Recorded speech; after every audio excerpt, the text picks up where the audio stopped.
তৃতীয় বিশ্বযুদ্ধ এবার কি তবে আসন্ন? আজকের দিনে দাঁড়িয়ে এই প্রশ্ন একেবারেই অমূলক নয়, কারণ সম্প্রতি মধ্য পূর্ব এশিয়ার আকাশে ঘনীভূত হয়েছে যুদ্ধের কালো মেঘ। মূলত ইসরায়েল ও আমেরিকার যৌথ মিলিটারির সঙ্গে ইরানের সংঘাতের কারণে সৃষ্টি হয়েছে এই টালমাটাল পরিস্থিতি। ইউএসের দাবি মূলত পারমাণবিক ও ব্যালিস্টিক অস্ত্র সংক্রান্ত সমস্যা ও ইরানের ডিক্টেটরশিপের অবসান ঘটানোই এই আক্রমণের মূল লক্ষ্য। তবে এবার আর যুদ্ধ সেই পর্যন্তই সীমাবদ্ধ নেই। ইরান ইতিমধ্যেই ইউএই, সৌদি আরব ও বাহরেইনের উপর ড্রোন এবং মিসাইল আক্রমণ চালিয়েছে। ফলস্বরূপ এই যুদ্ধে জড়িয়ে পড়েছে মিডল ইস্টের বেশ কয়েকটি দেশও।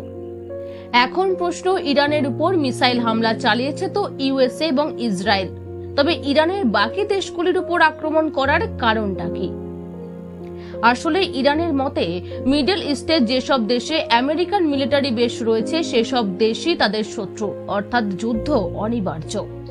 এ তো গেল মিডল ইস্ট এশিয়ার প্রসঙ্গ। ভারতের উপর কি এই যুদ্ধের কোনো প্রভাব পড়তে চলেছে? ভারতের যুদ্ধে সরাসরি জড়িয়ে না পড়লেও দেশের অর্থনীতিতে এই যুদ্ধের প্রভাব পড়বে ব্যাপক।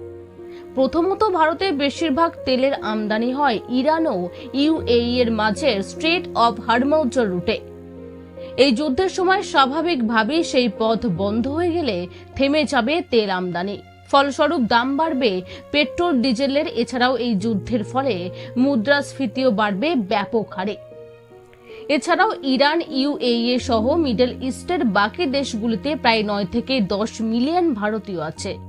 এখন এই যুদ্ধের পরিস্থিতিতে তাদের সুরক্ষায় ভারতের কাছে সবথেকে চ্যালেঞ্জের বিষয় হয়ে দাঁড়িয়েছে। যদিও এইসব দেশের ইন্ডিয়া অ্যাম্বাসিগুলি ভারতীয়দের সুরক্ষার ব্যাপারে বেশ তৎপরতায় দেখাচ্ছে। এখন দেখার বিষয়, এই যুদ্ধ কি আরো বড় আকার নেবে? সময় বলবে।